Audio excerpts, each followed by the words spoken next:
Welcome to True Crime with Strategic Eyes.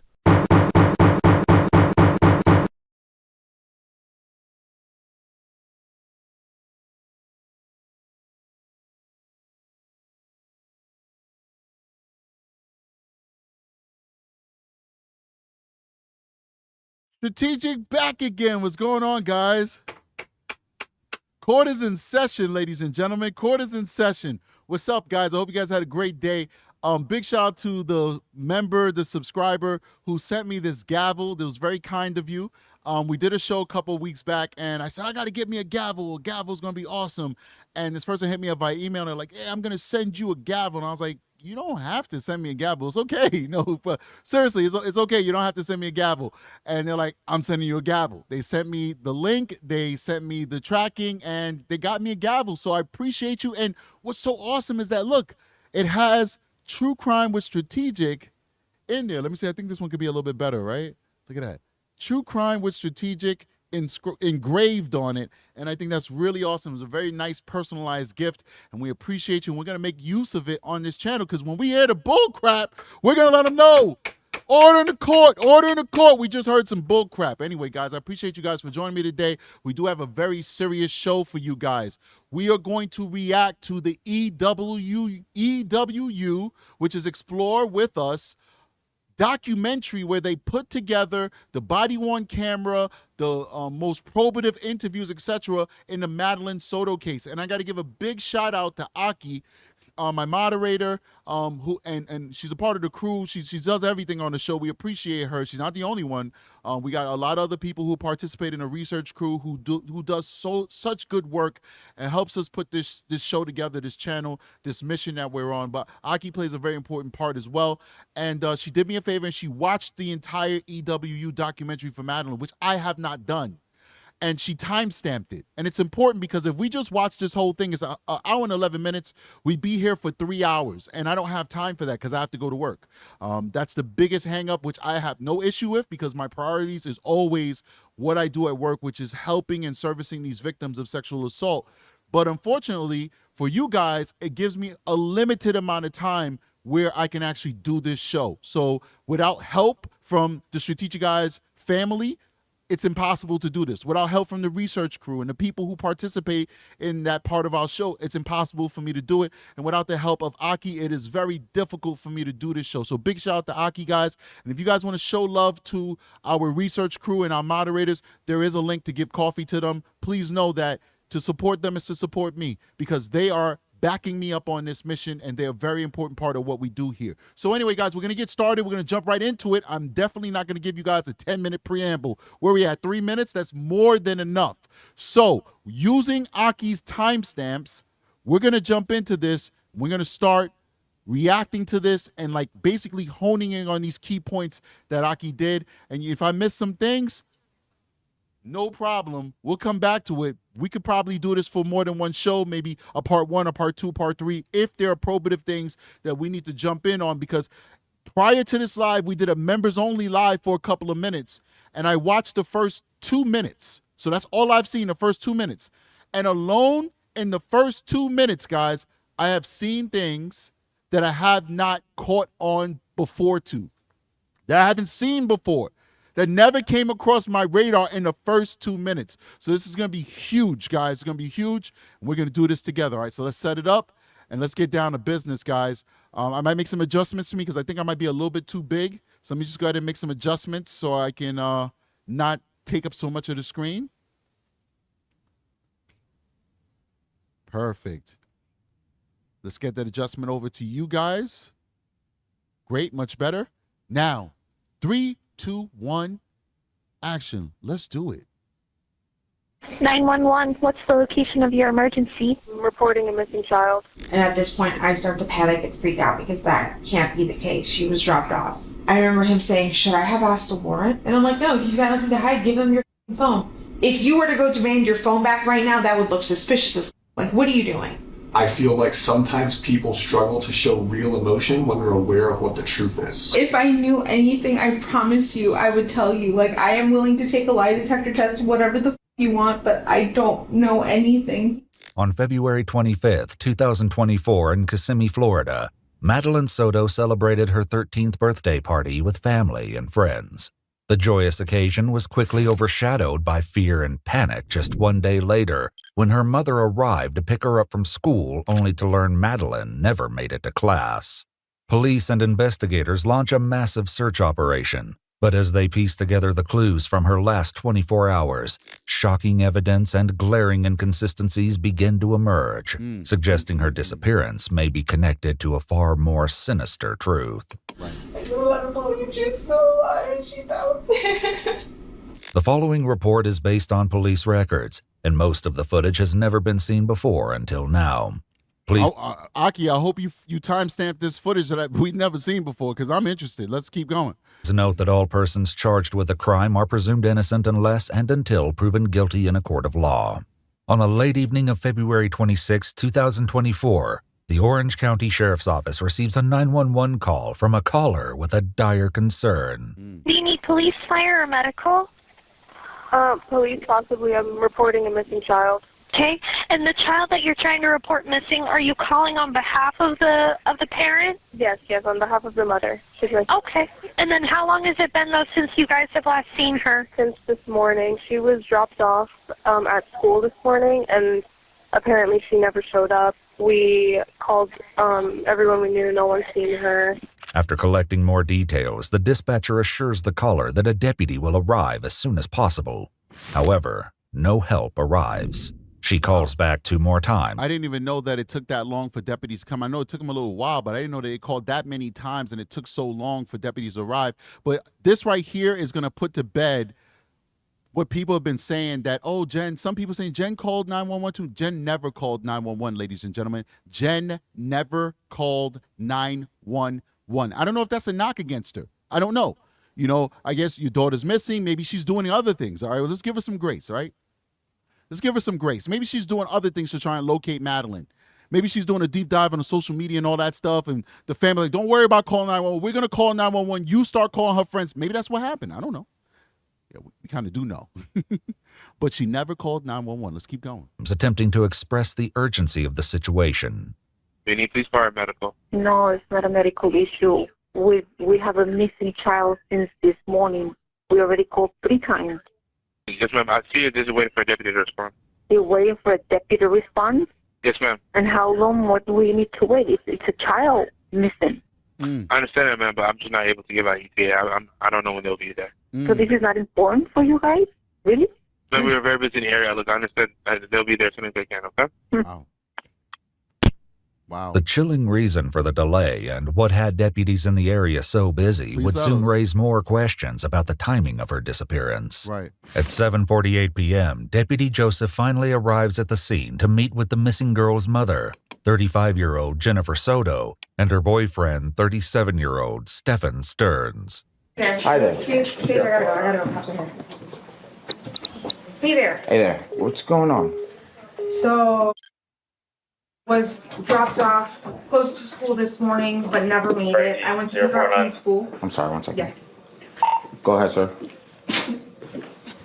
Are we looking for another kid or we have a kid? Looking for another one. With more than one missing child in the area, the fear that she may have been abducted remains a possibility.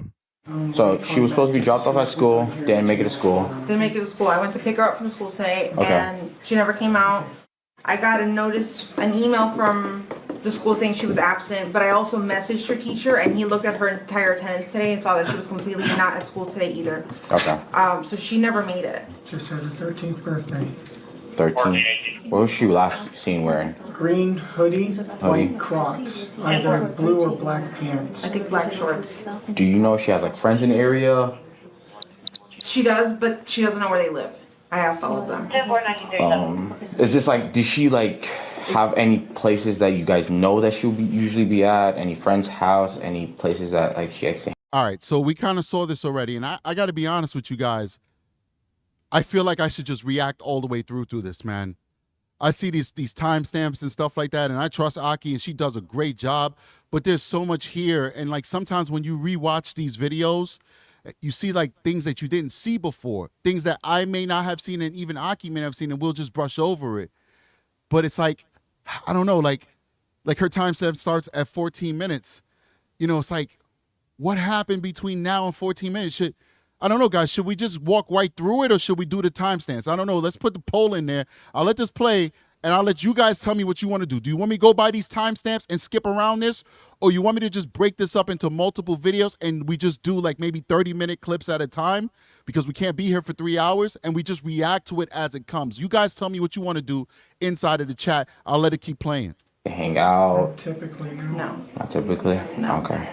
By any chance, does she have a phone number or a phone? She does, but she left it at home today. I have it. You have it. And I've already gone through her messages. Okay. How about, does she have like Apple Watch? No. Does she have She's got a device. The only device she's got on her right now is her school laptop. her school laptop? Is that trackable? I don't think so. You don't think so?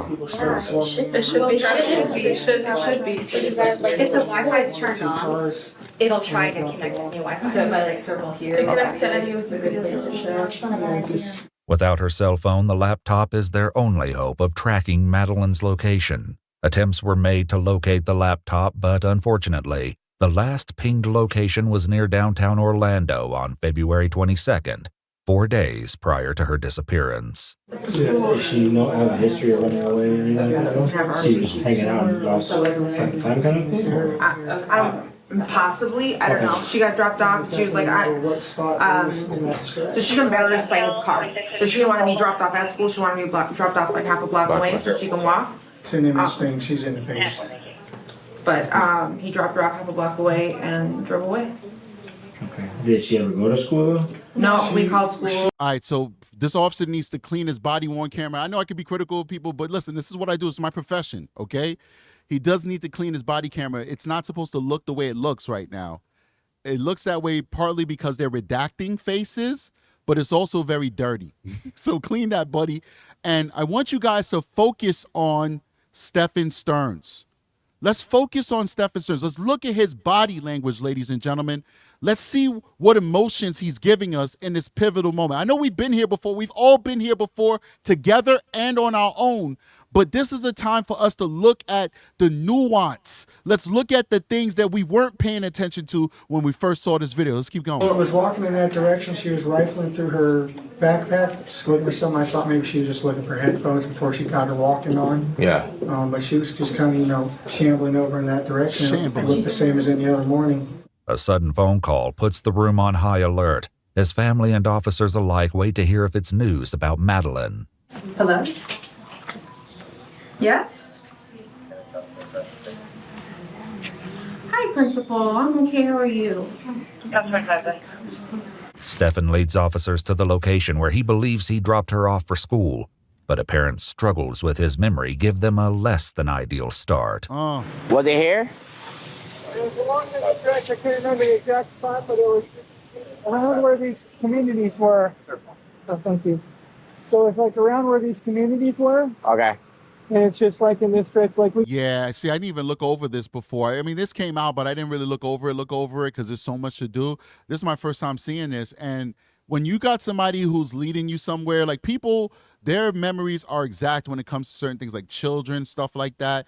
When he's like, oh, kind of like over there, you know the person's lying to you. You know they're lying to you when they're rambling the way he's rambling and shambling the way he's shambling. He's lying, but let's keep going. We could see the overpass down there.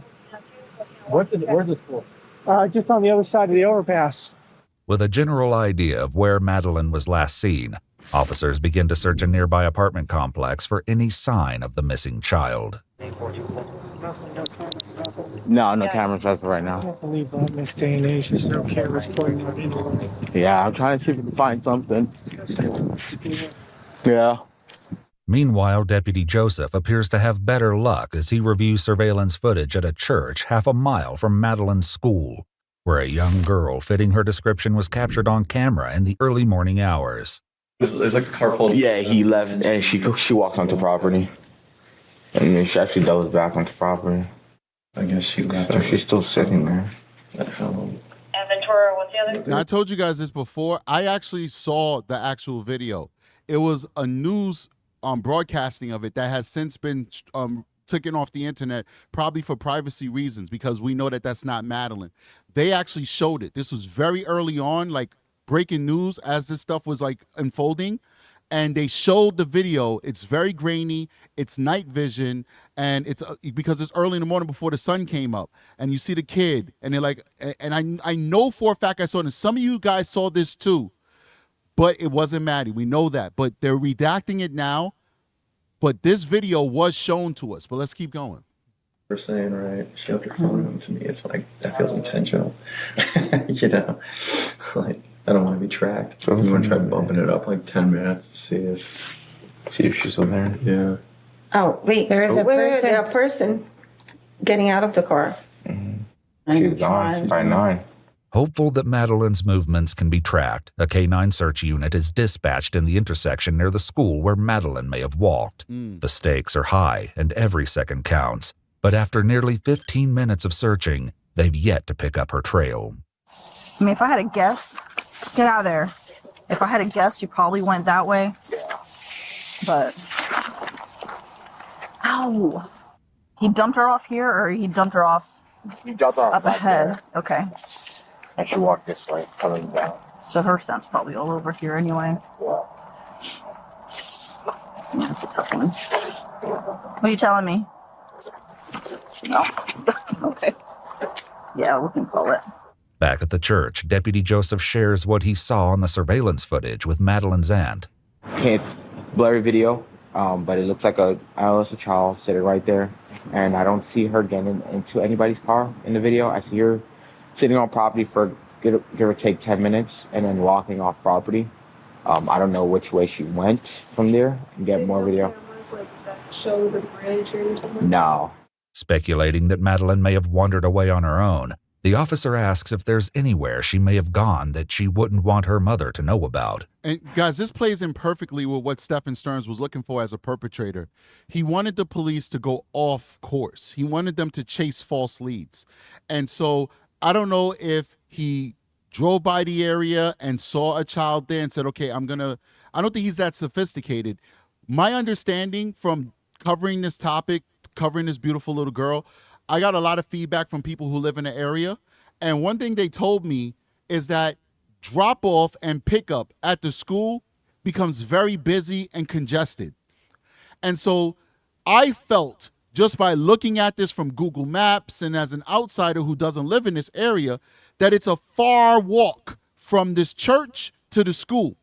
But in all actuality, it's not a far walk. If you go back to my previous videos, I would constantly say, why would you drop her off 1,000 feet away from, a mile away from, I'm going crazy from the school? No, it's not that far. It's just a few minutes walk, just a very short 2-3 minute walk from the school.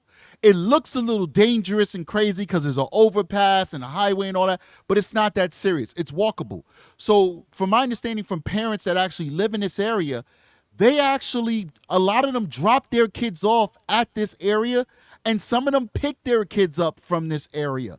But it's more so popular as a drop-off area than a pickup area. And so I think he knew that there's times that if not Madeline got dropped off there, because we know that Stephan Stearns pretty much never took Madeline to school. We know from him just staying there that he probably drove by 1,000 times to go to the different places he wants to go. Or probably to scope out the kids, who knows? Because we know that he's we know his proclivities, right? He knew that parents would drop their kids off there. He knew that. And so I think he just said, yeah, I dropped her off there, knowing that there's a high probability that some, or at the very least a kid, would have been dropped off there at around that time. And that was, whether he thought that out or he just subconsciously let it out while he's playing into his lies and crafting his lies on the spot, that was ingenious, because it didn't work for a long time, but it bought him crucial hours, because for a few hours, this was a lead that they were chasing. For a few hours, Stephan Stearns wasn't the primary suspect because these cops reported back to their detective counterparts, yeah, we saw the kid get let off inside of the school. I mean, the church, and she walked and she doubled back and then she walked off. That doesn't make him a suspect at that point, because at that point, what he said checked out. Very ingenious, diabolical, but it worked for a little bit. Let's keep going. I have no idea. We checked your phone. I didn't see any crazy stuff. Me neither. Yeah. I didn't see her try to like plan anything with anyone. And I just really don't think she's the type to do that. Just walk up and leave. I don't see her doing that at all. The mystery of Madeline's disappearance eludes law enforcement as a challenging night of searching meets a disappointing end. Despite their exhaustive efforts, the haunting question of where Madeline has gone and why leaves everyone grasping for answers. The following day, on February 27th, officers begin canvassing local neighborhoods, and the family makes multiple appearances and television interviews. As news about Madeline's disappearance spreads, some residents begin feeling the emotional impact. Oh, is this about that little girl? Yeah. Oh my God, I've been crying all day long. Yeah, she's been missing since 8:30 a.m. Why aren't there any updates? Like, I'm looking everywhere for anybody. I kept saying to myself, I said, I'm hoping she skipped school today. While Orange County deputies... People kind of felt that in their spirit. We knew something was wrong. Kids go missing all the time. Like, I don't want to be flippant like I did with my hand. But, most of the time they just at their friend house or their boyfriend, girlfriend house or whatever, They're not even in any real danger. But you can just feel when something's off. It's like, I think we're all connected spiritually. We just don't know it. We can't quantify it. We can't prove it with science. So for most of us, it doesn't really exist, but it does exist. There's something esoteric about this world that we have to accept, that there's a part of us that's connected with each other. And I think the whole world felt that connection, and we all collectively knew something was wrong here. We knew that Madeline was gone, that she was no longer with us. By the way, guys, the poll clearly says for me to go through this. I will not be able to react to this entire thing, so we will be doing a part 1 and a part 2, okay? So we'll stop at the 30-minute mark, and then we'll do a part 2 on another day, okay? But let's keep going. Let's get into this. Continue knocking on doors. A detective heads to Madeline's school to speak with her best friend, in the hopes she may have heard from her, or has information that may lead to a breakthrough.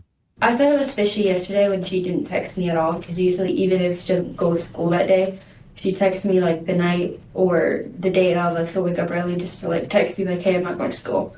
And she didn't yesterday, but I didn't think everything of it because I thought she like slept in or something. Okay. Did you ever try to call her or text her or anything? Yes, I called her. And no answer? No answer. And that's completely out of the ordinary for her? Yeah. According to investigators, Madeline's phone was unplugged from the charger on February 26th at 7:04 a.m. It was then powered off around 15 minutes later, which they would determine is an unusual pattern according to historical phone data. As speculation that Madeline ran away from home continues, her friend drops a shocking revelation. She had told like, when I turned 13, once I turn 13, I'm going to leave this house and never come back. Why 13? Because she would always brag, because I said that I can't wait till my birthday, and she was like, are you having a birthday party? I said no, and she was like, oh, I get a whole bunch of money, like $500 something. I think she was waiting to turn 13. That way she could get a whole bunch of money and go. But where would she go? I have no clue. That's a good question from the detective. Where would she go? That's an obvious question we'd all ask. But the question that you should ask, and I'm not being critical of this detective in this instant. I've been critical at times of many of these detectives. I'm just making a point, all right? So this is not a knock on the detective. The question that you should ask is, why would she want to run away? What's going on in her home? This is that opportunity because, yes, you're looking for the girl, and that is your priority, but you're always looking for the larger picture because you never know when whatever you're investigating might turn into something totally opposite than what you thought you was working with in the first place. So the question is, wow, that's very interesting. Well, why would she want to run away? And then my follow-up question after I get that answer would be, well, where do you think she would go if she ran away? And that first question would detail for you now the fact that she didn't get along with her mother, Jen Soto, that they were constantly fighting. Maybe you might start eliciting things about Stephan Stearns, etc. But that's the real question. Why did she want to run away? Because most 13-year-olds don't want to run away. In fact, most kids don't want to leave the house. Even when they become adults, we got to push them out. We got to say, go to college, go do something, get a job. When they're happy, when they're safe, they don't want to leave the nest. Let's keep going. As the question of why Madeline would want to run away from home haunts the investigators, her mother, Jennifer, offers a simple explanation. So this whole living in the woods thing, I have people tromping through the woods right now on horses and ATVs and all sort of things, but has she ever mentioned that before? The thing is, I started talking to her about World War III, just what's happening politically, and I'm like, you know, I don't know what that means for us, but we'll see what happens. But I've talked to her about World War III, so that's what I'm just saying. How long ago was that? I mean, is that something that might have impacted her? That's why she said she wanted to go live in the woods. I gotta say, as a detective, if you tell me a story like that, I'm gonna be very skeptical. I'm not gonna say I don't believe you, because you should never have that frame of mind as a detective. When I do my commentary, we'll talk as though I'm giving you commentary. But if I'm in the field and I'm working this case, I'm not gonna say that conversation didn't happen, because I don't have no proof that the conversation didn't happen. But I would be very skeptical of you having a conversation about World War III with your daughter, and miraculously she says, well, I'm going to go live in the woods. But to her friend, she's like, yo, as soon as I get some money, I'm out of here. That's contradicting what might most likely be the truth, which is that she doesn't want to live with you. But let's keep going. Detective asks Jennifer for her own insights. She poses a darker theory for what may have happened to Madeline. Based off of everything, me knowing her and knowing how she is and how tight-knit we are, like, I don't think she would run away. Mm-hmm. I feel like she was taken, like, on that short walk from where she was dropped off to the school. As investigators finish interviewing Madeline's friend, she shares one final detail that suggests a suspicious break in her usual routine. The friend shares that Madeline always preferred to be dropped off at school and had never walked her way to school from the church. Wow. But yesterday, for some random reason, she wanted to be dropped off at the church. I don't know if she's ever been dropped off at church before. No, she has told me. Wow. Okay. That one flew over my head. There's so much information in this case. I will never purport to pretend to be like I'm one of those YouTubers that knows everything about the case. I do not. There's some YouTubers that got every single fact of the case under their wings. God bless them. I got other cases that in the real world that I got to deal with, that I got to know every single fact. So I unfortunately can't know everything about Madeline Soto. That fact right there blew over my head. I never knew that the friend discounted the whole church drop-off theory. This is why I want to go through this all the way through and not do timestamps, because I've just learned something brand spanking new. This little girl just blew up the entire theory that Stephan Stearns was trying to feed these investigators. And that's probably one of the reasons why they were able to segue so quickly into Stephan Stearns is the primary suspect, because we had all these ancillary witnesses who were saying the opposite and contrary to what Stephan Stearns was trying to sell the investigators. This is so probative. Huge. The unusual circumstances leave detectives scrambling for answers, and they'll soon turn to Stephan and Jennifer to fill in the blanks. As officers continue canvassing, a second night falls with no valuable leads. By now, Madeline has been missing for over 48 hours. K9 Wyatt returns for a second attempt at locating her trail, this time beginning at Madeline's residence, where Stephan and Jennifer are waiting. We're going to pull one more, and then we're going to have the dog sniff it out again and see if we could get another track going. Can I get you, like, the last outfit you're wearing? Has it been, like, with other clothes and all that, like your clothes? It got mixed in with clean clothes and dirty clothes. Is it other people's dirty clothes, or is it her just hers? How clothes get mixed in with clean clothes and dirty clothes? That don't make no sense. But let's keep going. Is her What about underwear? like a pillow that she likes to sleep with? Her underwear is I mean, all that stuff works. Yeah, but you slept on the pillow this morning. No, that's right. I snuggled with a pillow. They settle on using a pair of her underwear. This is what makes me think that Jen Soto is guilty as F. Because she has an answer for everything when it comes to helping these cops. Oh, you got a pillow? Oh, he slept on a pillow this morning. You got a toothbrush? Oh, yeah, I brushed my teeth with the toothbrush this morning, even though it's Madeline's toothbrush. Oh, you got a sock? Yeah, I use her socks to keep my hands warm because it's a cold winter night in Florida. Like, she has an answer for everything. Like, you don't have one piece of clothing or sheet or bedspread or whatever that belongs to Madeline Soto that you don't have an excuse that somebody else has contaminated. It just seems like you're covering up for somebody, Jen. I know you're watching the show, Jen. I know you're watching it. All of you watch the show. Jen, you had an answer for everything, and it makes you guilty AF. I can't say what I want to say because this is YouTube. Let's keep going. From the bathroom, and the search begins. However, Stephan's curiosity will soon create an unexpected barrier to their efforts. I'm gonna be going like right where you guys are. Yeah. You guys can go inside if you want, because then I just don't want him trying to track you guys. Yeah. He's a pretty cute little guy. Just as long as everybody's inside. I'm not going to go inside. I'm just going to start at the front door. He's trying to open the door. Oh, God. He opened the door. Sorry. He knows how to open doors. After only a few minutes of searching, Stephan is seen lingering just around the corner, leading to frustration with the canine's handler. No, sorry. He backtracks a lot, so he kind of just circles. Yeah. Wow. Being told that it's distracting. Unfortunately, no critical evidence was found. So clearly he wanted to see what these officers was doing. And I think once he found out that him being outside distracts the dog, then now, because it's impossible he's going to know canine searching procedures and all that stuff. Nobody knows everything, right? Even though Stephan thinks he's the smartest guy on the planet, he's not that smart. I think he's out there because he wants to see what the canine is doing. Then after the officer kind of notifies him, like, hey, you know, you being out here distracts the dog.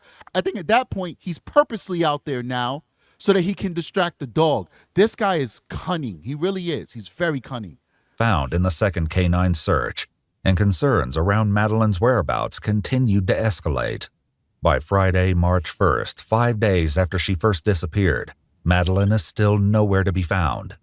Jennifer and Stephan have been interviewed multiple times, but inconsistencies in their accounts and shocking new evidence have thrown the case in a chilling new direction. As investigators meet with Jennifer to revisit their previous interviews, an intricate web of lies begins to unravel. You want me to go through the whole timeline?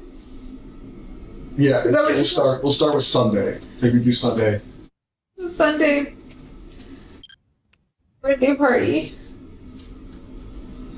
She spent the whole day at my mom's house. They celebrated with the whole family. I was at work. I just started a new job last week or the week before. She had the best day. She was so happy when I got home and I saw her at my house around 8:30 that night. I wasn't home. She got dropped off alone. About 10 to 15 minutes later, Stephan showed up. At your house in Kissimmee. At my house in Kissimmee, he called me. Or he texted me, I'm not sure. But he let me know he was there and that she was All right, for those of you who are listening to this in podcast fashion, I just want to read out the texts that EW put on the screen. It says 2/25/2024 at 23:39 hours. Stephan's blank text Stephan. I believe that this is Jen Soto, so we'll just fill in Jen Soto. Jen Soto texts Stephan, make sure she goes to bed right now. We know that that's Jen. At 12/25/2024 at 23:39 hours, Stephan replies, okay, sweetie, good night. At 23:39 hours, Jen replies, good night. At 23:40 hours, Stephan texts Jen, she's built her nest and she's settling in now.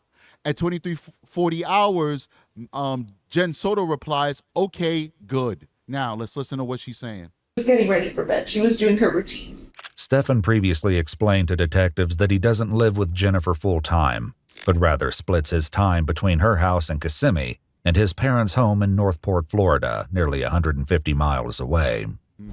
And what does your time splitting look like? Are you here for days, weeks, months, something else? Weeks at a time, yeah. And so, I guess, when did you arrive this block of time that you were here? Day before yesterday, actually. So, what night? Saturday? Yeah. I think. So you got here Saturday night. This is inconsistent with what Jennifer just told detectives, claiming Stephan arrived after her birthday party, which took place on Sunday night. Right. However, even this timeline contradicts one of her earlier interviews, in which Jennifer struggled to remember exactly what day he made it into town. Right. How long has he been here? Or when did he arrive, rather, this time? I can't remember if he arrived Saturday or Sunday morning. These are only... Yeah, this one kind of flew over my head, too, because even Madeline wasn't at the house. So my brain kind of was like, okay, Madeline was at the grandparents' house for the birthday party. But Stephan Stearns was possibly at the house a day before we all acknowledged that Stephan Stearns is there. I believe we had covered that he had possibly went to a friend's house. There were some of the explanations that he didn't actually go to Jen's house. He went to somebody else's house prior to that, but none of that was actually ever written in stone. But it just seems like, based off of the evidence, that Stephan's was there a day prior to when he admits, or rather than when Jen admits he was there. This is crazy stuff. This is good. This is excellent. The beginning of a string of contradictions that will soon raise major red flags. As Stephan's questioning continues, he's asked to describe how Madeline was acting following her birthday party on Sunday night. She was just happy. She was very happy. Everyone was happy. There's nothing out of the ordinary. I can't remember anything particular that happened. Jennifer continues to explain what happened just after she returned from work and the reason behind her decision to break routine and have Stephan take Madeline to school the following morning. I got home around 10:30. I started getting ready for bed myself. I started eating and taking my meds, because I have to take meds. When I went to take my meds, I realized, oh my God, I forgot to take my Saturday night's meds, which is why I felt so weird and so abnormal and not myself Sunday while I was at work. Everyone at work noticed I was acting different and not being myself. Like, I couldn't smile in front of the guests. I felt this wave of depression that I haven't felt in years. It was my bipolar symptoms coming up again that I've been medicating myself for all this time. I sent them to sleep upstairs in the guest bedroom so that I could get a good night's sleep. This disturbing admission further stressed the concerns detectives have had since Jennifer's initial interview, when she'd first explained their unusual sleeping arrangements at home. Is it normal for both of them to sleep in the same room? Sometimes. When I really need a good night's sleep, I will send them upstairs. But when, also a lot of times we will sleep together in the king size bed, all three of us. Or sometimes Stephan will go upstairs and in our bed alone. So it just really depends on what's going on that night with our schedules and what we're doing. Okay, where were you sleeping? Downstairs in the king size bed. Okay. Is it just you two here? Well, you guys have a roommate, right? We have two roommates. So what rooms do you guys use? The room downstairs, the master bedroom downstairs, and room number 4. The house would later be thoroughly searched, and what investigators would uncover would leave detectives reeling. As Jennifer continues, she elaborates on how the concerning sleeping arrangements first originated. The living situation with them, All right, this is important. We've covered this already, but just pay attention, guys, because it never gets old hearing how disgusting this family is. It's a disgusting family, and how weird these folks are in the way that they live their lifestyle and the things that Jennifer subjected her child to. Let's keep going. Honest, seems weird. It's weird to me. She's got a bedroom downstairs. What's kind of the mindset or the thought process, the communication you've had with Stephan about, she's not going to sleep in her bed, but you guys are going to go sleep in the guest bedroom? It wasn't until June that he got his own bedroom and I sent him upstairs.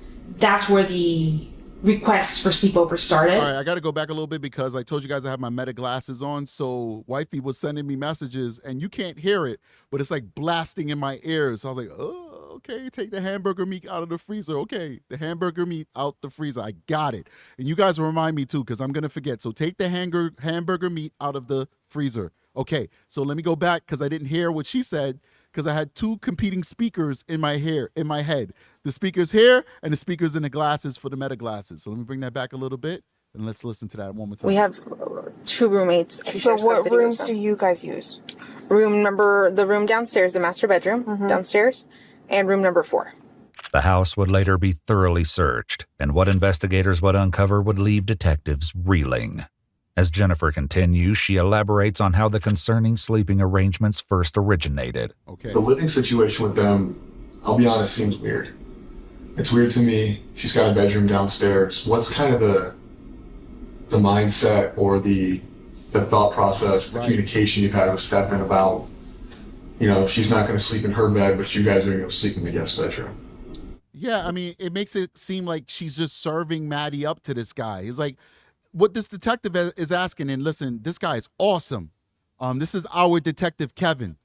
We know his name, but we call him Detective Kevin here on True Crime with Strategic. And that bear that I want to offer you so I can pick your brain on how you prepare for your interrogations, it's still open there, Detective Kevin. I definitely professionally would love to talk to you about your investigative process, because this guy's a really good detective, and I respect people who know their craft, just like I strive every day to know my craft in the work that I do as a sex crimes detective.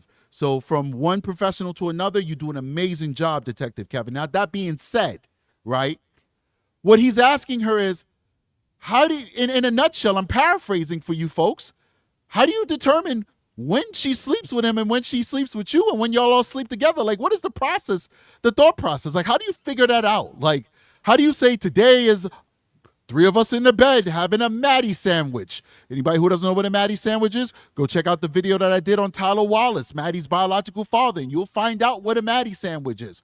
Are we going to have a Maddie sandwich today in the king-size bed? Or, is Maddie going to sleep in her makeshift bedroom in the living room? Is that going to be is this the day that she sleeps there? Or no, is this the day that she goes up to room number 4 where she's sleeping with Stephan Stearns with the door closed and the locks on the door and the tripod set up with a camera on it? What's the metric of when and where Maddie sleeps at any given time? That's what he's asking. Let's see what she says. It wasn't until June that he got his own bedroom and I sent him upstairs. That's where the requests for sleepover started. Okay. And I kept telling her no. I'm not comfortable with that. They really wanted to watch something and I was really tired. And I said, okay, fine. Go ahead, but this can't happen often. Yeah, I allowed her to go upstairs and sleep with him. But honestly, I think I can count on one hand how many times that's happened, and it has been many times that I've allowed her to have a supper party with him, to be alone in the bed with him. The sleeping arrangements leave detectives seemingly uneasy. Right. But with finding Madeline still the main priority, investigators ask Stephan to piece together the events of the following morning. Now, before they continue, I wish my show, and it's not our wish, it's hashtag goals. We're going to get there. All right. With you guys' support, we're going to get bigger. We're going to get more resources. We'll be able, because any money that I get into the show, I reinvest back into the show because I'm a working man. Okay. This is not paying my bills, and we barely get anything anyway. But we reinvested back into the show because we want the show to be better. I hope one day I could put up a production like this. I don't know if you guys noticed, but they actually fixed the audio so we could better understand what Jen Soto said. And if, of all the different places that we've watched this video, we've never heard that. That was extremely clear. And I want to say big up to EWU. Thank you so much for doing that, doing this documentary with the material that we've all been able to see so far. And I only hope, hashtag goals, that True Crime with Strategic can rise to the level where we can have the resources to do what we just saw and what we just heard. That was amazing. And it was chilling hearing that come from Jen Soto's mouth. It was chilling. Let's keep going. Woke up around 7:15, somewhere around there, which is an early start for us, but we had talked about getting McDonald's breakfast beforehand, so we wanted to make good time. We did make good time. We got out the door maybe 7:30ish, 7:45ish, maybe. However, when Natalie, who lived in the house as one of Jennifer's 2 roommates, was asked if she saw the 2 of them getting ready in the morning, her answer seemed to contradict Stephan's account. Did you see them at all Monday morning? By the time I was leaving Monday, no, I think I was leaving too early. I leave like around 7:45. Mm-hmm. I typically don't see them. Were probably gone before they even got up, maybe? Okay, gotcha. If Natalie's recollection is correct, she would likely have seen Stephan, as they both claim to have left the house at the same time. Right. The timeline is even more muddied by a written statement to the police, in which Jennifer claims she physically saw Madeline getting ready around 8 a.m. Confusion over the truth is compounded as her story continues to change. Between your initial statement to the police, a lot of things have changed. The initial statement to the police was you watched her get dressed, you watched her leave, you knew exactly what she was wearing. Can I tell you my thought process on that, or where I came from with that? Okay. Talk to us, Jen. I was handed this form. Okay. And I'm like, where do I start? What do I write? And somebody said, tell them what you saw. Tell them what and you so saw. I started with I saw. And then I wrote out what I wrote out. But it wasn't until later I was like, wait, I didn't see her. I assumed. Did you guys hear this? Like, it never gets old when she gives this explanation. But William J. gave her derivative use immunity and said, all the lies you told prior to this meeting is dirt under the bridge. First of all, have you ever heard the saying, dirt under the bridge?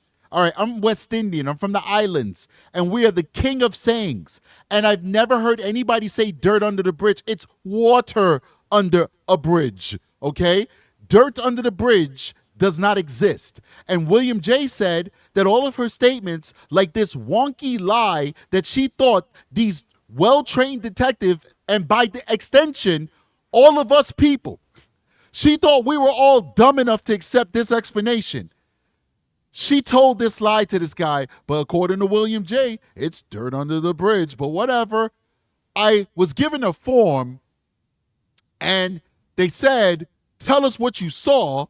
So I thought to my head, I saw. And so I wrote on the form, I saw. And later I realized I didn't see what I saw. Let's keep going. That I saw her. I assumed that I heard her, but I didn't. In reality, I didn't see her. I only saw him, and I heard something in the kitchen, but I don't know who that was. Despite the inconsistencies, investigators move on. I'm sorry. I want to play it through without my commentary for you guys to hear this crap all over again. Even too early. I leave like around 7:45. I typically don't see them. We've probably gone before they even got up, maybe. Okay, gotcha. If Natalie's recollection is correct, she would likely have seen Stephan, as they both claim to have left the house at the same time. The timeline is even more muddied by a written statement to the police, in which Jennifer claims she physically saw Madeline getting ready around 8 a.m. Confusion over the truth is compounded as her story continues to change. Between your initial statement to the police, a lot of things have changed. The initial statement to the police was you watched her get dressed, you watched her leave, you knew exactly what she was wearing. Can I tell you my thought process on that, or where I came from with that? I was handed this form, and I'm like, where do I start? What do I write? And somebody said, tell them what you saw. And so I started with I saw. And then I wrote out what I wrote out. But it wasn't until later I was like, wait, I didn't see her. I assumed that I saw her. I assumed that I heard her. But I didn't. In reality, I didn't see her. I only saw him. And I heard something in the kitchen, but I don't know who that was. Despite the inconsistencies, investigators move on to what happened after Stephan and Madeline allegedly left for school. She was asleep in the car most of the time, just snoozing until we got there. And she wanted to be dropped off a little down the ways from the school. She's got this phase that she's been into lately where she's very particular about what car she's seen getting out. So I'm going to ask him, and listen, now I'm backseat quarterbacking because I wasn't there at the time, so I'm not in any way critiquing the detectives, but, you know, the question that pops in my head is, oh, really, how often do you drop her off? And I think they did ask that question. I don't know if they asked it now or a little bit later, but they did actually ask that question. The question would be, how long have you been dropping her off? How often do you drop her off? Because he's sounding like he drops her off all the time, and, you know, that this is a specific place she likes to be dropped off. We know that's a lie anyway. Guys, big shout out to everyone who's watching the show. We have 710 people so far who are tuning in to watch this reaction. Please do me a favor and hit that like button, support the channel. So please do hit that like button. Let's keep going. And if you don't want to, it's fine. It's okay. But I'm asking because some of you might actually do it. Let's do it. Out of in front of the school. I get it. It's an image thing. I said, okay. Let her out. Have a good day. Love you. Thanks. Love you too. And I turned around and was driving away and was watching her in my rearview mirror to make sure that she was going where we're supposed to go. And she was moving in that direction, but she was rummaging around in her backpack or something. Find out later that she forgot her phone here, so she may have been rummaging for her phone. But she was still kind of making her way towards that direction, so it looked okay. Looked like any other day. And you said that that's typical of her to walk that distance? Yeah, she likes the morning walks when it's cool.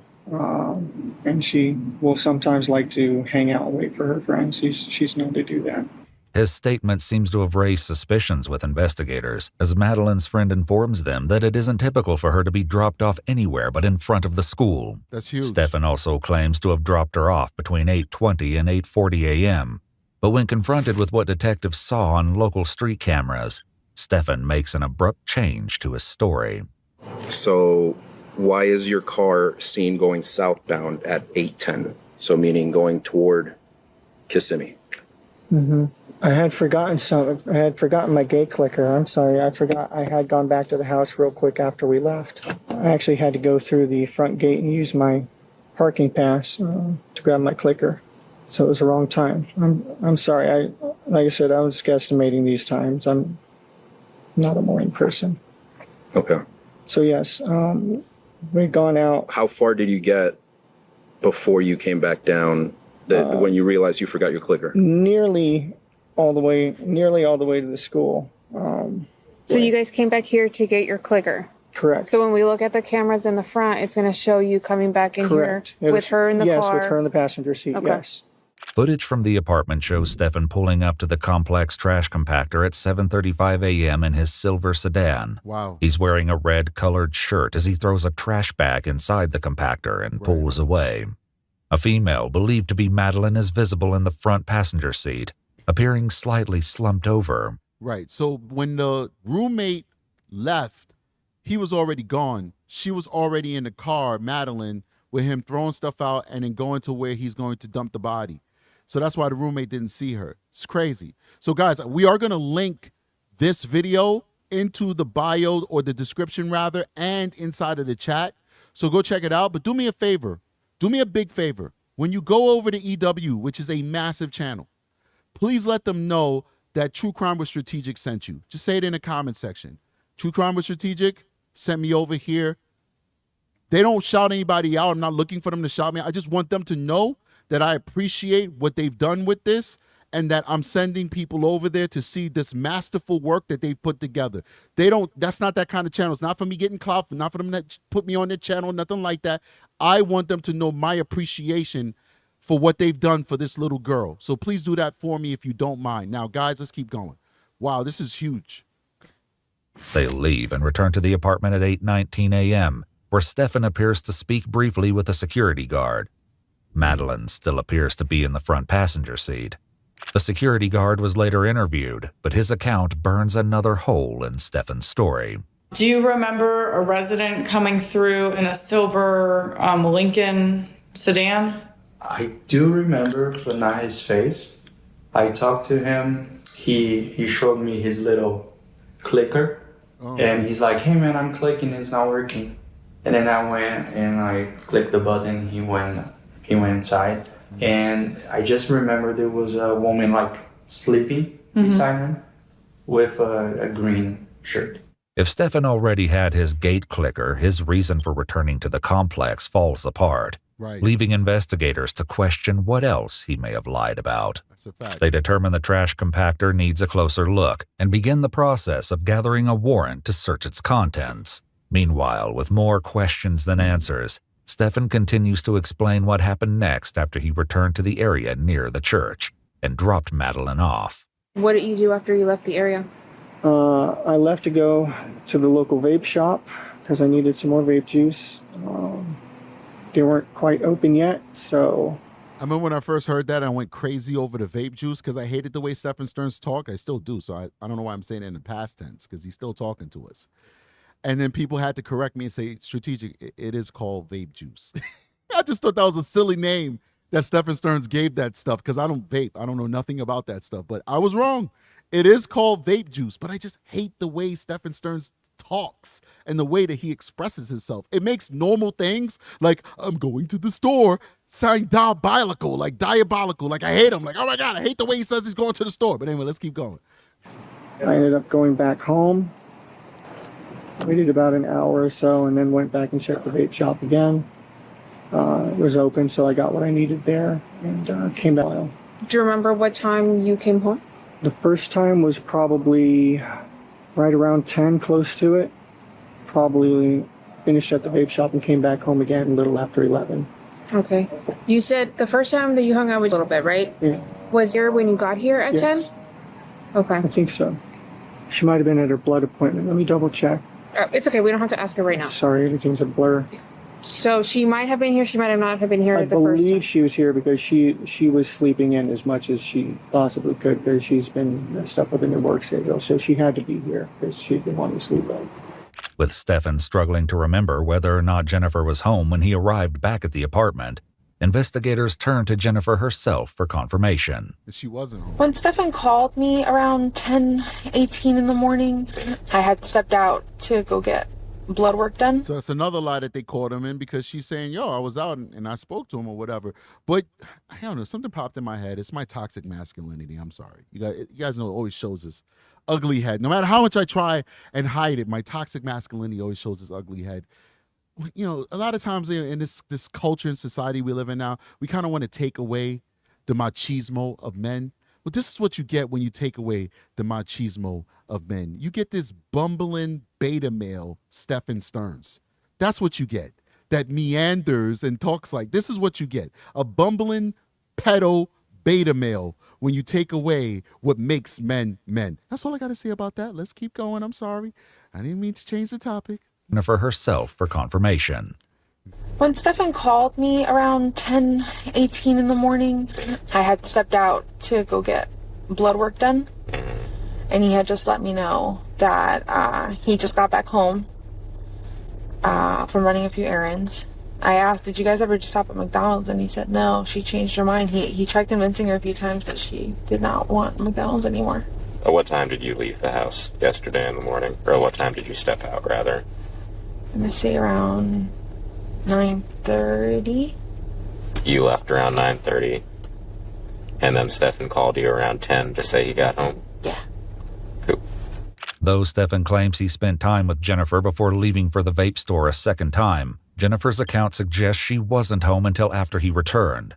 As confusion builds over the timeline, detectives review security footage from the street cameras and notice a flaw in Stephan's story. Did you go anywhere else after the smoke shop? Oh, no. I don't think I went anywhere specific. I was just driving probably in the direction of home. But I don't remember stopping anywhere specifically. And you were there for 5 to 10 minutes? Roundabout, I think. Okay, so like let's say you drop her off at 8:40. We don't see your car coming back south until 10 o'clock in the morning. Mm-hmm. So what are you doing between 8:40 and 10 o'clock? Cruising around a little bit. Okay, but I asked you earlier, you know, like what you were doing, and you said you were there for like 5 or 10 minutes, and then you came back home. I mean, I don't know what to say. It was just a normal day. I didn't have anything important to do. The smoke shop was supposed to open soon, so I made my way over there. Wasn't any particular rush, though. Okay, but can you help me? He's a pathological liar, guys. Like this guy, that doesn't mean he's a good liar. You know, some people think that when you're a pathological liar, that you're a good liar. No, it just means you have no qualms about lying. You can't differentiate the difference. I'm not giving you the clinical definition. I'm telling you my anecdotal definition. It's like you just the lines between truth and lie just blur with you. But it doesn't mean you're telling good lies. And he's telling horrible lies. And these detectives are breaking down what he's saying because they have the facts on their hands. They have the bunny ears that are on the back of the cars. Those are the license plate readers, the LPRs. But people call them the bunny ears that are on the back of police cars. They have that. They have bridges and, well, not bridges, but they have tolls. They have cameras that are on traffic lights and stuff like that. There's a lot of cameras in Florida when it comes to their highways and byways. And so they're able to track him and timestamp him. And so they have those facts under their belts relatively quickly. And they're able to poke these holes. But if you look at it, even though Stephan Stearns is doing a bad job at explaining those holes, he has no empathy about him. He has no qualms trying to explain those holes. He really is a psychopathic individual. He's disgustingly mentally ill. He is insane, guys. Let's keep going. Explain to them, because I don't know the explanation or the answer to this question, okay?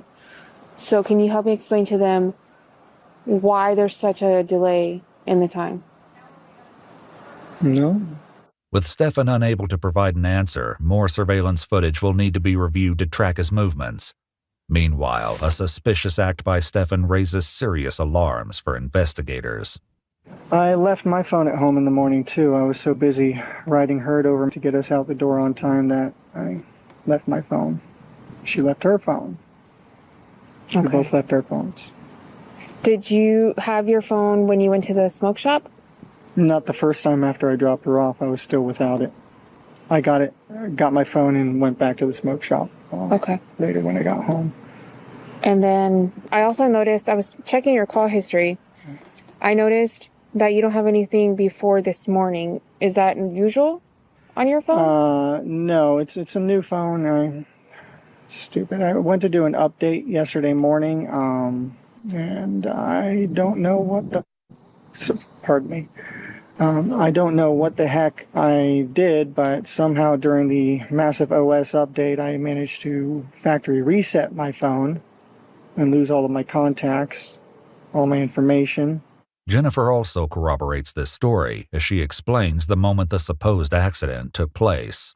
And I said, how the hell does that happen? That gives you options now when you reset your phone? He goes, yeah, apparently I wasn't paying attention and I just pressed the button and it happened.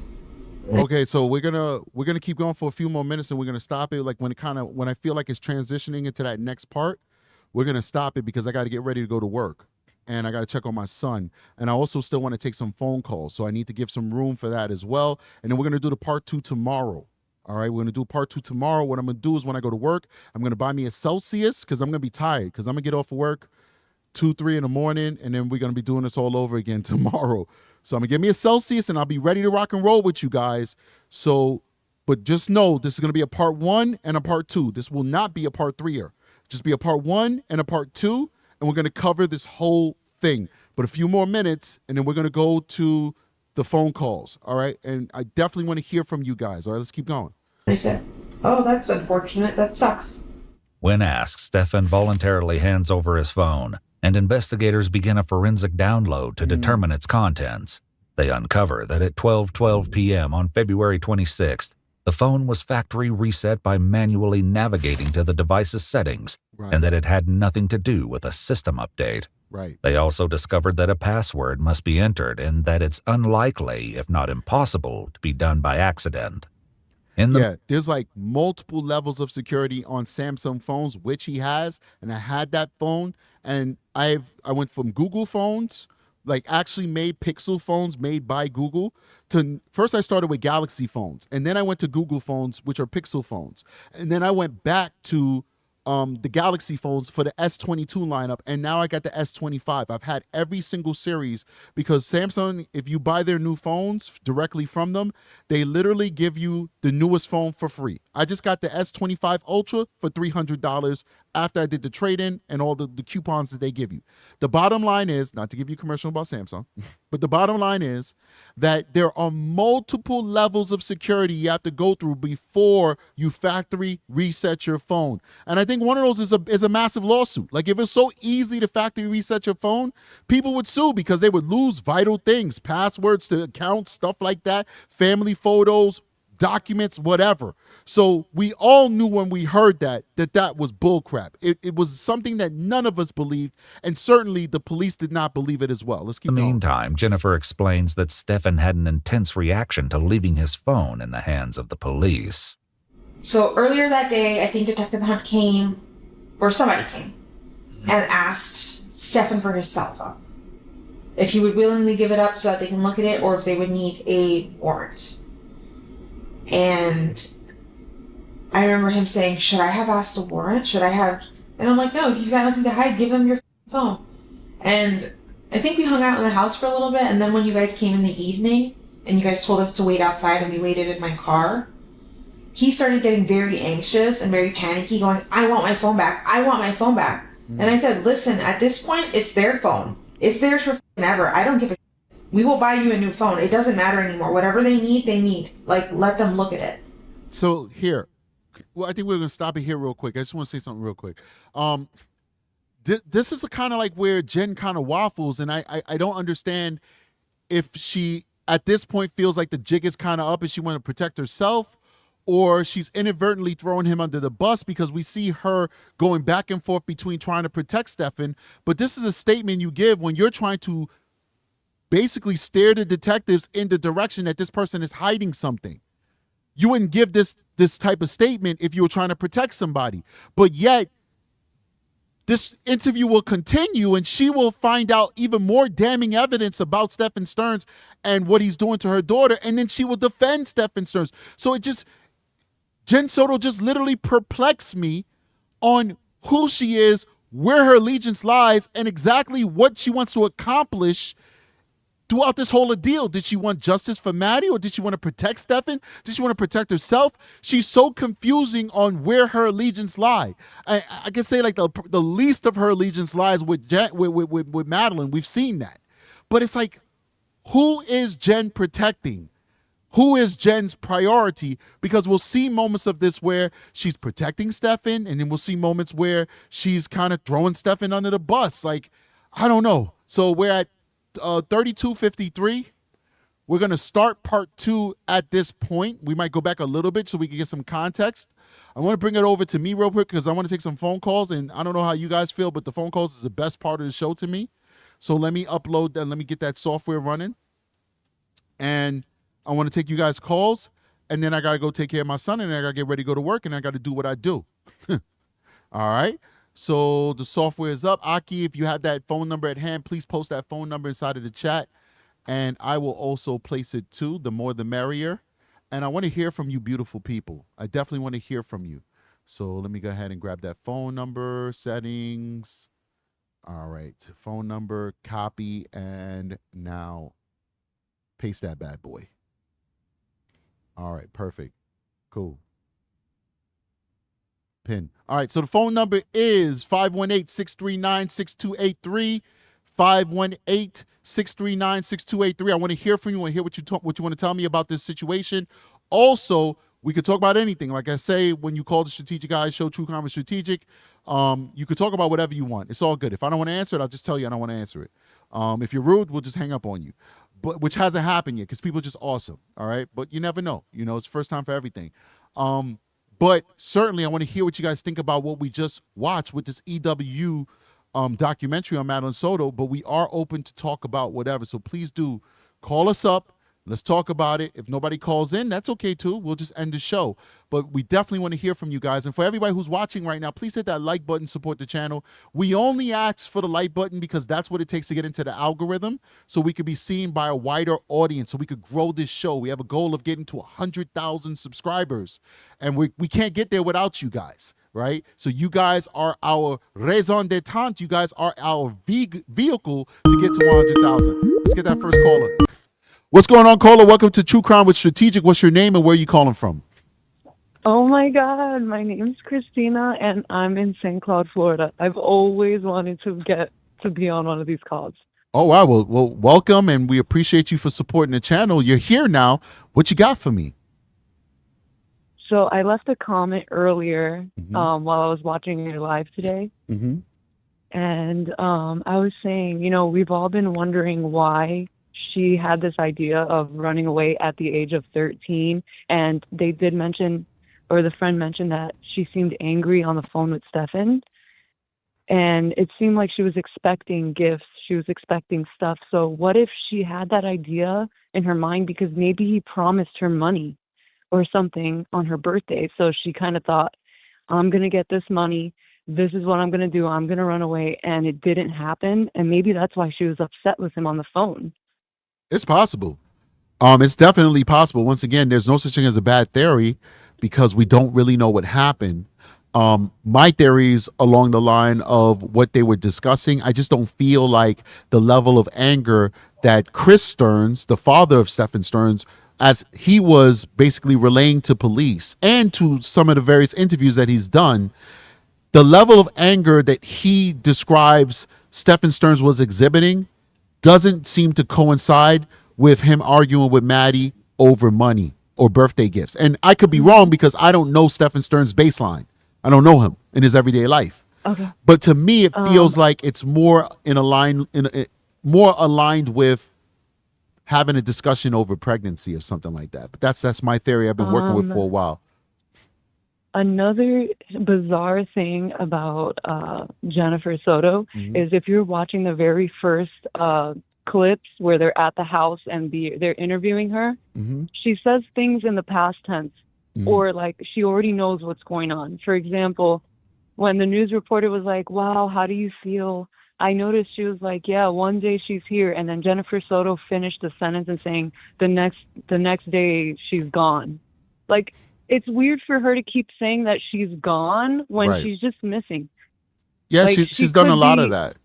Yeah. And another weird thing is that she kept saying, like, I knew something was really wrong. I feel like in this situation, when you're a mom and you're dealing with a teenager, your first reaction is not going to be like, something was really wrong. Like, you would think, oh, she might have ran away with her friend or her boyfriend or that guy she had a crush on. Like, it's just really weird for her to just be like, I knew something was really wrong. Like, it's just weird. I agree. And what kind of sent me the wrong way is that she automatically assumed that the child was being sex trafficked. I mean, I cracked a lot of jokes about that. Like, how do you assume just because she's missing for a couple of hours that she's on a flight to Monaco and she's been sex trafficked? Like, to me, it was like extreme stuff. Like you said, talking in the past tense. It was definitely trying to like make them look in a different direction.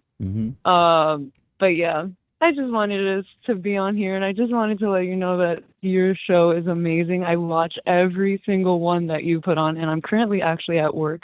But I had to step out just for this. Well, thank you so much. I appreciate you supporting the channel. You have a great day, okay? You as well. Bye. All right. Thank you so much, caller. Good points. I mean, listen.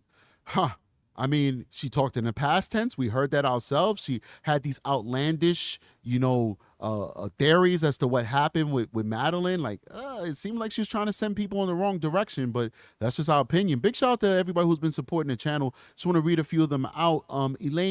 Ellie Lane is now a recruit member. Mallory Beavers is celebrating 7 months as a member with the Strategic Eye Show. She says, swear no one gives me a visceral reaction like Jen Soto. Debbie Gazzardo is a 4-month member as a recruit level. Thank you so much, Debbie, for supporting the channel. What's going on, caller? Give me 1 second. Let me just finish shouting out these folks who've supported the channel, and I get right to you. U.S. Patriot Lady is 14 months as a member with True Crime Strategic. She says, Aki, thanks for all the hard work that you do. Jamie Neal is now a new recruit member. Melissa Bartlett with a $5 super chat says, hey, Strategic, thank you for all your hard work and dedication. Sending much love from Beantown. And lastly, Melissa Bartlett with a $1.99 super sticker. Thank you so much for everybody who supported the show. And caller, welcome to True Crime with Strategic. What is your name and where you're calling from? My name is Patty Ward, and I'm calling from Carmel, New York. Oh, okay. I used to spend some time driving through that area when I used to work for state corrections. I'm very familiar with Carmel, New York. But go ahead. What's going on? Yeah. Well, I just wanted to say, remember when she was being interviewed with a detective? I think it's this one that we're watching. Okay. And she didn't want to, wasn't sure if she wanted to press charges or not. Right. Could I press charges later if I change my mind? Mm-hmm. Yeah. So I think they both know things about each other, and I think they were both culpable with her death. It's possible. So when she thinks the detectives are onto her, then she starts bad-mouthing Stephan. Right. So that's all I had to say. I just think they're both guilty. Thank you so much. And I think that that's a viable theory to have. Of course, we don't know yet. We don't have that information, but certainly a lot of her actions and the way that she spoke about things would lead a reasonable person to at least consider that might be a conclusion that she knew and she somehow was a part of it. But of course, we don't know, and we're just speculating. Right, exactly. And also, I love your show. Thank you so much. I appreciate it. I appreciate the support. All right. Okay, and have a good day. You too. You have a great day as well, man. All right. All right. Great call, man. Great theory. I mean, listen, the way she talks, the way she's coming toward, she's approaching this case, the answers she's giving these detectives, one would think that she knew a whole lot more than what she knew. What mother in their right mind would say, well, what if I don't want to press charges? After being shown evidence that their daughter was being victimized, was a victim of X crimes, and that CSAM was found on their boyfriend's phone. CSAM involving their very own daughter. So yeah, I mean, Welcome, caller, to True Crime and Strategic. What's your name and where you calling from? Hello, sir. My name is Karen, and I'm calling from Albuquerque, New Mexico. Hey, how you doing? Thank you for calling. What you got for me? So my question is, and you're the expert here, okay? This is what you do. This is totally not what I do. I just sit home, work, and listen to these true crime podcasts and YouTube. Okay. But she never calls her daughter by name or even the word my daughter. She calls her she, her, the body. Is this normal? Well, it's impossible to say what's normal because different people come from different backgrounds and experiences. And so therefore, you can't just have a broad brush as to paint how somebody would deal with trauma. But I can say that it's atypical, meaning it's not usual that you would find somebody speak about their child that way. And I guess what you're asking is, would that be a red flag for somebody who's in my line of work? And the answer is yes, it would be a red flag. It would not be the definitive thing that would be used to determine if somebody was lying or was culpable in a crime, but it would be a red flag. It would be something that we would say to ourselves, that's kind of weird. We need to look a little bit deeper into this because this person is exhibiting atypical behavior than we've seen from other mothers in similar circumstances. Does that answer your question? That answers my questions, yeah, because you don't hear her call her by name or my daughter or my baby or, a normal mom thing. Or the first interview she had, I would have had a picture up there of my child and telling everybody, what she was wearing and how tall she is and, stuff like that. But she never has any of that, what I would think normal reaction. Yeah, good point. Good point. Thank you so much for calling, caller. I really appreciate your time. Thank you, and thank you for all the hard work that you do. Much appreciated. You have a great day. You too, sir. Bye-bye. All right, man. Great caller. Good insight. You're right. You guys are paying attention. You guys are looking at the nuance in these interviews. You guys are looking at those minutia details. I love it. You guys are all like mini detectives, man. You guys got the eyesight, and I love that, and I respect that. And you know what? Children like Maddie respect that too, because you guys are out there giving your support, helping give a voice to the voiceless, pay attention to these cases, and putting out there what's supposedly supposed to have been done in the darkness, man. I love it. I really do love it. Big shout out to Amy G, who's a recruit member, and big shout out to Mama Duck, who's also another recruit member. Appreciate you guys for supporting the channel. And Susan Furbich, who's a 6-month member. Hey, what's going on, caller? Welcome to True Crime with Strategic. What's your name and where you calling from? TJ. Hi, it's Jay again from Key West. I always call the show. I love you. I love the show. I appreciate so you. much, Thank you so always much. Call it. And how you doing? Hey, keep calling, man. We love the support. Thank you. Thank you so much. I have a question, actually, because you are the previous caller kind of ticked something into my mind since you are the professional. I have a lot of family that lives in that Kissimmee greater area there. They're young children, they're young women and young men. They're still in middle school. And based off of what's been happening lately, there seems to be a lot of predatory things going on in that area, as you have mentioned previously. Right. What would be some steps? Like, I don't have any children. I'm getting married next year, but I don't have any children. Thank you. We plan on having children. So I want to know, what are signs to look for?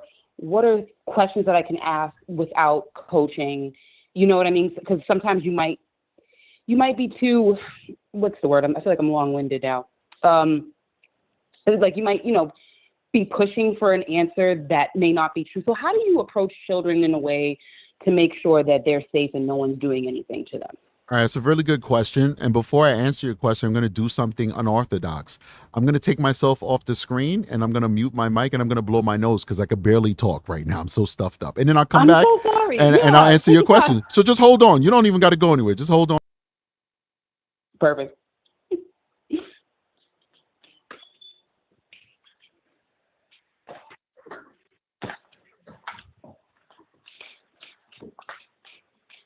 All right, that didn't take too long. All right, so All right, that's a really good question. Now, first of all, we did a show on that, and we actually did a search for sex offenders in that area, and the search was shocking. There's a large concentration of offenders in that area. It's not just Kissimmee; it's also part of Orange County. We just did a circle outside of the school, and so what can you do? It's all about.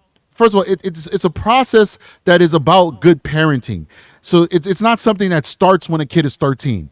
It's something that starts the moment a child is learning how to walk and talk, where you're having that conversation. You're saying, hey, well, this is your private area and it belongs to you, and nobody else should touch it, except for your parents, because of course as parents we have to wipe their butts, and sometimes we have to clean their private places because they don't know how to do that. So they need to know they need to hopefully trust us to do that, because we all know from watching true crime that some parents can't even be trusted to do that, but the majority of us can, right? Definitely. So teaching them that that's a private space, and your parents and maybe your doctor is the only people, but it's a red flag if somebody who are not these trusted people are trying to get access to those spaces. So that's that first step. And then as you get older, as kids go through puberty, etc., you're teaching them that, your body is changing and you're getting these certain desires that are coming into your world and your spirit and your mind and all that stuff, because it's natural, but it's not natural for somebody who's older than you to covet you. And when you put that in these kids' head, that attention from older adults, because now, especially if you I know you watch the show, we cover females who are going after these kids, these teachers. So it's not even just a man thing, right? So you're teaching them that when an adult is giving you this attention, that's not something to be flattered with, right? That's something that you should view as problematic, and you should go to somebody that you trust and let them know that you're getting that attention. But another way of getting kids to not seek out that attention is by us having good homes for our children. And when you have children being raised in a good home with both parents in the home working in conjunction to raise the child with respect and dignity for each other as parents and for the children as their own personal entities, these kids automatically grow up in many instances with these boundaries intact, with not seeking validation from other adults outside of their homes. And you see less statistically children coming from these homes being victimized. So it's not one conversation to have. It's a number of conversations and experiences that these children have that prepare them for the world at large. And then when they're old enough to accept it without having nightmares, when you have that conversation, when they're 11, 12, 13, you could just straight up say, because guess what? Pop culture will expose them to these things. They'll watch True Crime with Strategic.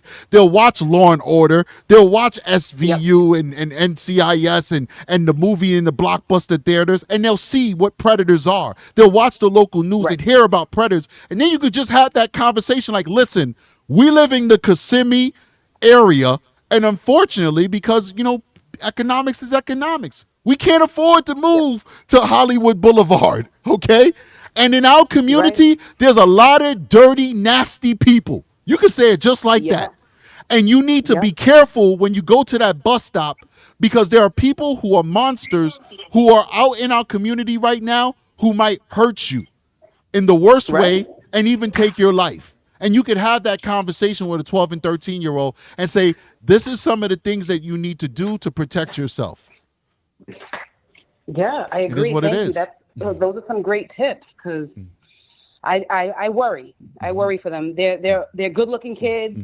Not that I think that matters, but I just feel like when I go visit them, like I can see grown men looking at the younger girl. Like, and it happened to me when I was a kid, because it was just one of the things. Like, you're walking home from school, some grown man is beeping as you're walking home from school. Right.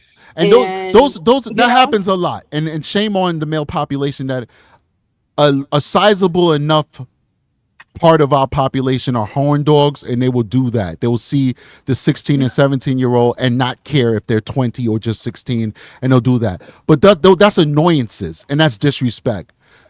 What you got to worry about is the actual predators who's going to do something about it, because that guy is not going to do nothing about it. And what I will say is, statistically, that's very low.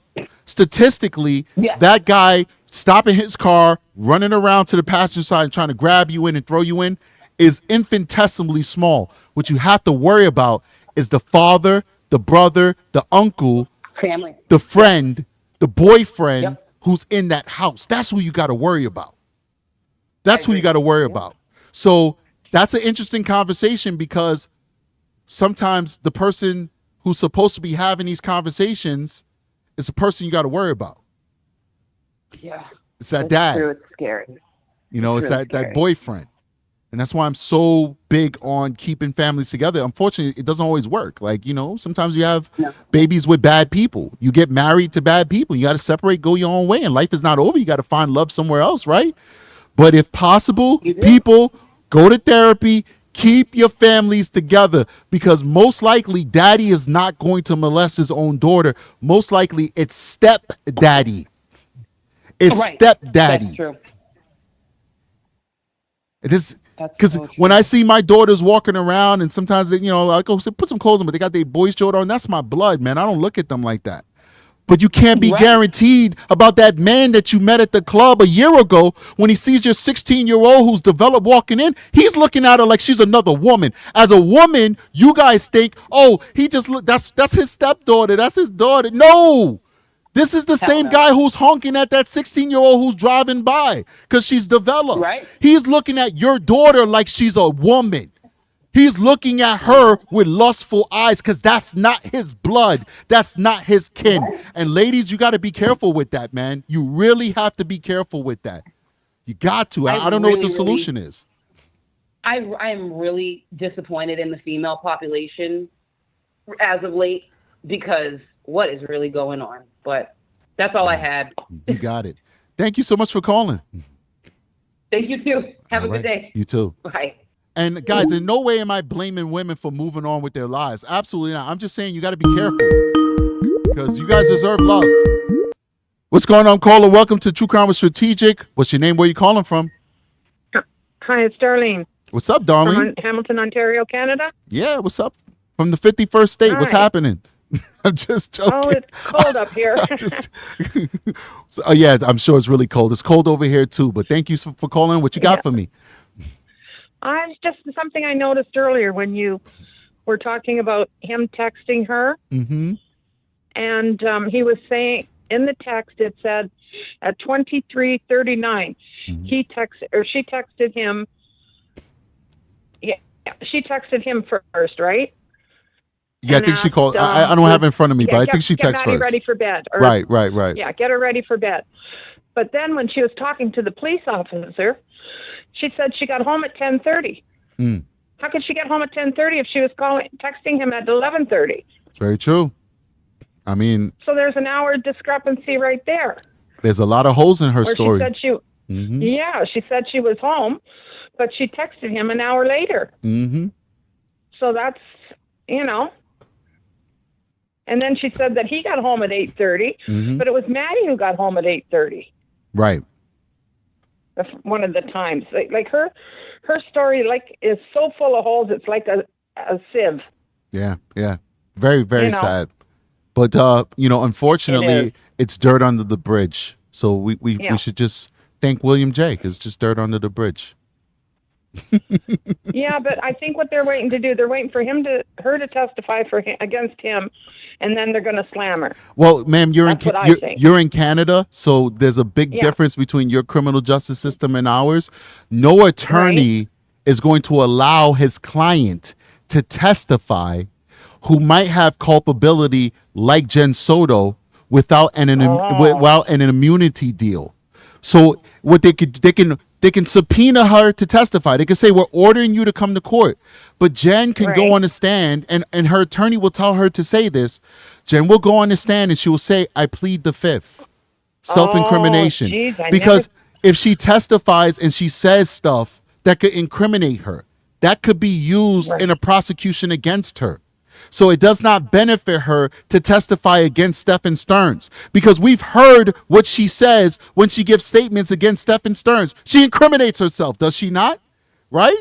So she's not going to go in court, be questioned by the prosecution, rebutted by the defense, holes poked into her story, say tons of guilty things just so she could be charged Soon as Stephan Stearns gets the death penalty, it doesn't work that way.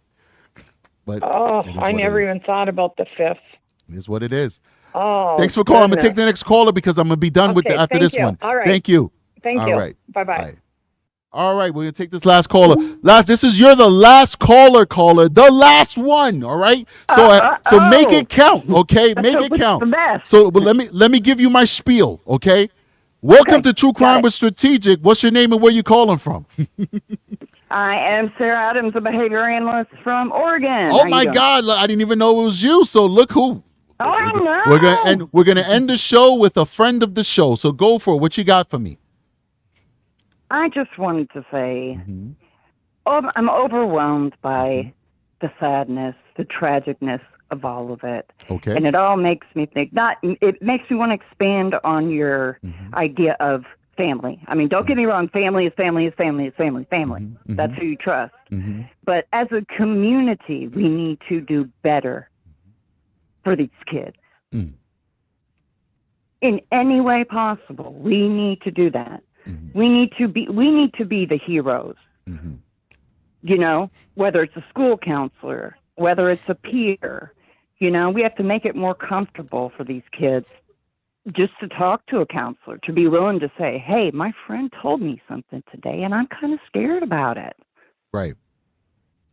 Well, I think that requires a total reimagining of how we view our society. Like I've said on this show many times before, you know, we don't invest in the things that we need to invest in. You know, if you've got a school with, you know, 5, 6, 7,000 students, you know, especially these regional schools, they'll have thousands of kids from multiple counties. Why do you only have one therapist?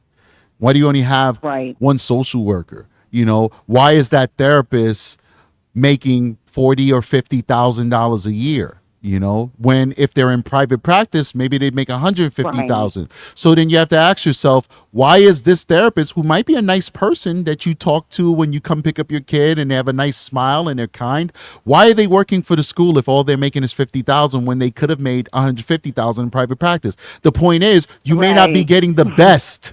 You may not be getting the best. Absolutely. You know, but if we invest, I don't disagree with you at all. Right. But yeah, we need to reimagine it. We need to do that for the kids. That's what we need to do. All right. Well, thank you so much for calling. You're most welcome. Thank you so much. Well, I was going to end it there. All these people are calling in. All right. So I'll take this next. All right. We got, oh my gosh, I can't put people on hold. So I'll take this call and one more. I'm sorry. I said that was going to be the last call, but so many people calling. So caller, who are you? Welcome to True Crime with Strategic. What's your name? Where are you calling from? Ninoska Mercedes. I'm calling from the 51st state. Okay, you're calling from another Canadian. Okay, how's your governor doing? Is he doing all right? Let me stop. We're united. We're united. I love it. But we beat you guys up in hockey though, and we kicked that ass. Don't you ever boo our national anthem, Jose. Let me stop. What are you doing? I'm wilding out over here. Thank you so much for calling and supporting the channel. I love my international callers. You guys are the best. What do you got for me? I was just it's not anything that's come up recently, but it's always something that I've wondered about. So in the interviews with one of her school counselors, the counselor points out how when she talked to Maddie, Maddie had complained about like the boyfriend, he's annoying, he's this, he's that, he eats all her food, and so on. But yet with her friends have nothing negative to say about him. Right. So it's like she was presenting two fronts, like one face with the friends, and then at school it was almost like, it was like that's a missed opportunity right there. Like, I think, you know, so it's like her case is a little complicated. So which is it?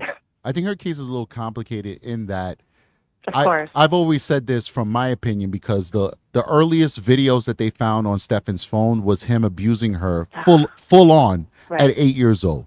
And from my professional experience, these predators, they work their way up to things. They're very methodical, because if they move too fast, they might scare their victim, which might make them get exposed sooner. than they usually are exposed. So you're not going to just pull out a phone and start recording and doing productions while you abuse the victim, however the age is, right out the gate. It's going to be a slow, methodical thing. Just like intercourse is not going to happen right out the gate with these type of abusers. It's going to be a slow grooming. There's actually a video that came out, a coverage rather, where Stephan Stearns is goading her to perform oral sex on him in exchange for her iPad. So it's a very slow and methodical thing. So I always say that my understanding from my experience is that the abuse started at 6 years old immediately when he came into Madeline's life, because they can't control themselves. This is a disease. And it's an addiction. So immediately he'd start his abuse. So the reason why I walked you through all of that is to say that I feel that her case is a little unique because she's been dealing with this trauma for a very long time. She's been groomed and indoctrinated into this abuse. And part of that grooming and indoctrination results in compartmentalization for her as a victim in order to survive. Because remember, since she's been like around 9, 10, 11, 12 years old, she's been watching movies about abuse, watching news stories about abuse. She knows that she's being abused at this point. She's not on a remote island where all she knows is Stephan Stearns is just the two of them and he's abusing her and this is true normalcy to her. No, she's had conversations with her friends. She's seen news articles. She knows that what's happening to her is unnatural. And for her to survive this abuse, she has to compartmentalize it. And that means she's going to show different face, different masks to different people. So she's going to give a little bit more to the professional that she knows consciously and subconsciously is actually there to help her than the kid that's her age. She's not going to tell that kid that's her age, hey, every time I go home, I'm getting raped. She's not going to say that, you know? So that's, I think, where you're going to see those different faces. And that's what I find heartbreaking is the fact that, like, so we can now identify that as like, okay, so this is where she's now starting to sort of ask for help, like she's testing the waters, and unfortunately, it's, you know, it didn't strike a chord. Right. She didn't have, Stephan Stearns didn't give her enough time to fully come out of her shell and tell on him. She was going to tell on him. It's very rare. Right. Most of my victims now, and you know, that's actually a dumb statement I'm about to make, because like my adult victims, they're like reporting now as full-fledged adults things that happened when this stuff was not acceptable to talk about in society. But I was going to say, but I don't know if the same thing is going to happen 20 years from now for the next detective that takes my spot, if they're going to be hearing about children now. But what I do know is that I feel anecdotally, it's not scientifically, that children are much more comfortable now because of the culture that we're building to come forward than they were decades past, right? And I feel anecdotally that based off of the culture that we're living in now, that Maddie would have told on him sooner rather than later. Call, I'm going to go to the next caller. I really appreciate you calling, okay? Awesome. All right. Take care. You. You too. Caller, how you doing? Welcome to True Crime with Strategic. What's your name and where you calling from? And you will officially be the last caller because I do have things that I need to do. So what do you got for me? Hey, I'm really happy I got through. I'm Kay from North Carolina. I just wanted to say I really love your show and everything that you do. But a couple callers ago, the lady was asking about advice and how to help the children that are growing up now. And so I just wanted to give a personal story. You know, Sure, go for it. my mom's stepdad was, you know, an abuser of women. And so during my life, you know, I was raised to always be aware of what was going on with men around me, especially the closest men to you, your uncles, any sort of, you know, anybody that wasn't your biological father. So, you know, my mom was very protective of me because of what happened to her. And so, what you've talked about here today, you know, people will, you know, talking about Maddie and bribing her with the iPad and stuff like that. So, being all the stories that I was told throughout my life, when I was about 14, I started smoking cigarettes. And the guy across the street would give me cigarettes. And lo and behold, I didn't really know what was going to end up happening later. But he gave me some cigarettes. I'm just a kid. I don't really understand what's happening. And so he grabbed my hand and tried to proceed to whatever and do stuff to me. And as soon as that happened, I went immediately home and told my mom, because I knew that what happened was wrong, because I had been raised my whole life with stories warning me of men preying on women. And so really, I know that it's an uncomfortable conversation for people to want to have with their daughters and be honest about what's happened with them. But really, because in my family was always honest with me about predators, and that they were lurking in our own family. And that in and of itself taught me that when something happened to me, now that man was a stranger, but I was always aware of my uncles and different scenarios that had happened, in my family. So, I would just say, be honest, with your kids, and it's never too early to tell kids, don't let anyone touch your private parts, and don't, there's a bathing suit area and no one is supposed to touch that, no matter what. And the moment that anyone tries to do that, it's wrong. And that can happen with females and males, and a lot of that gets forgotten in the conversation. Right. And thank you so much for sharing with us. And thank you, for being a warrior and having the courage to come on the show and give your personal testimony on behalf of True Crime with Strategic. We're sorry that happened to you.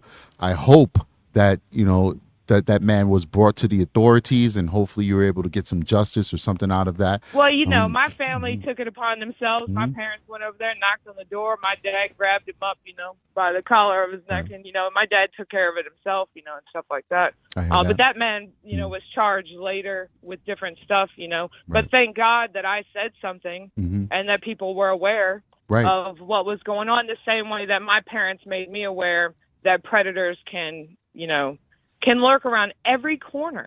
Right. Absolutely. And what happened to Maddie is absolutely disgusting. It is horrible to me to think that, and Jen Soto, in one of her interviews, she said that her mom raised her to be scared of every man around her. But she didn't raise Maddie that way. Obviously, Maddie must not have felt comfortable enough to come to her and say, some man has touched me in a wrong area, mama.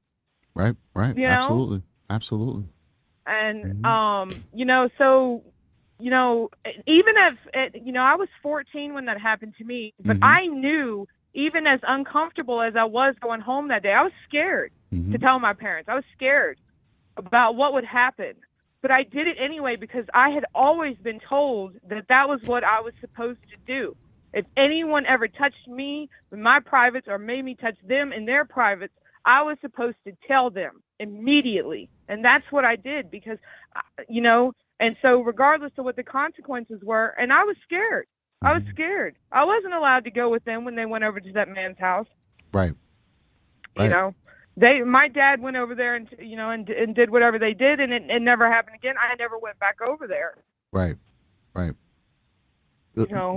appreciate you, caller. I'm gonna have to let you go, only because I have to go. I just for my tell son. That story. And I appreciate that. And everybody, please be honest with your children, and tell them what's going on, and make sure that they're aware. Got you.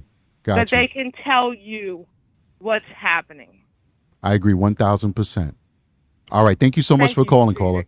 All right. So first of all, when people are giving personal testimonies like that, I like to not interrupt them. That was powerful what she's saying. She's a warrior. But you guys know I'm a family man, and my family is the most important thing to me.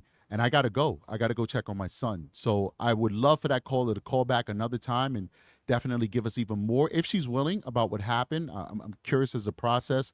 I would say that's a perfect example of what happens when you have that open communication and dialogue with your children.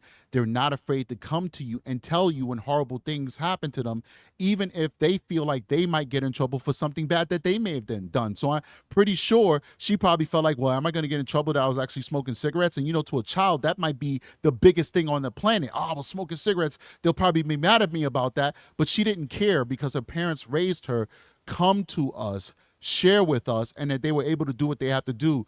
But as a law enforcement officer, I want people to go to the police, because it's through the police that we can stop these predators. So you go over to somebody's house, you punch them in the face, you break their leg, you break their fingers and all that stuff. They're still out there, though, to prey on somebody else. Maybe they won't prey on you, but they'll prey on somebody else because they can't stop, because they're dirty predators. So please do, people. Everything that this caller said was perfect and 100% correct. Talk to your children, get your children to feel comfortable to come to you and make these complaints so that we can get these people off the streets. But go to the cops, because street justice is not going to do nothing but allow these predators to stay on these streets and victimize other people. So anyway, guys, we had a great show. I appreciate you guys immensely. Please make sure that you hit that like and subscribe button. Like I told you guys, I got to go. Got to go check on my son, make sure he's okay. He was a little sick this morning. And then I got to get ready to go to work. We're going to be doing part 2 tomorrow, so look out for that notification for part 2. Make sure that you have all your notifications set to all, so that when we do these live shows, you can be notified to it and you can make sure you can catch them, okay? We do have a membership program. We see a lot of people who are members who are inside of the chat, and people who become members today during this show. Make sure you become a member of True Karma Strategic so you can get that exclusive content that you can't get otherwise, and also become a member of the Patreon. The Patreon gets even more content that the membership doesn't get, because I could say and do whatever I want on Patreon without being moderated by YouTube. You guys, we had a great show today. Thank you so much for everybody who's in the chat reminding me to take out the hamburger meat. I'm going to do that right now. Otherwise, wifey's going to be so mad at me. So please do make sure that you support our channel. You leave a comment in the comment section for the algorithm. I'll see you guys on the next one. Let me cue it up. Big shout out to everybody who called in. We appreciate you. Thank you so much for supporting the channel. Strategic is out of here. Peace. You know what? I don't want to end it like that. Let's use the props. Strategic is out of here. Quarter is no longer in session. Peace.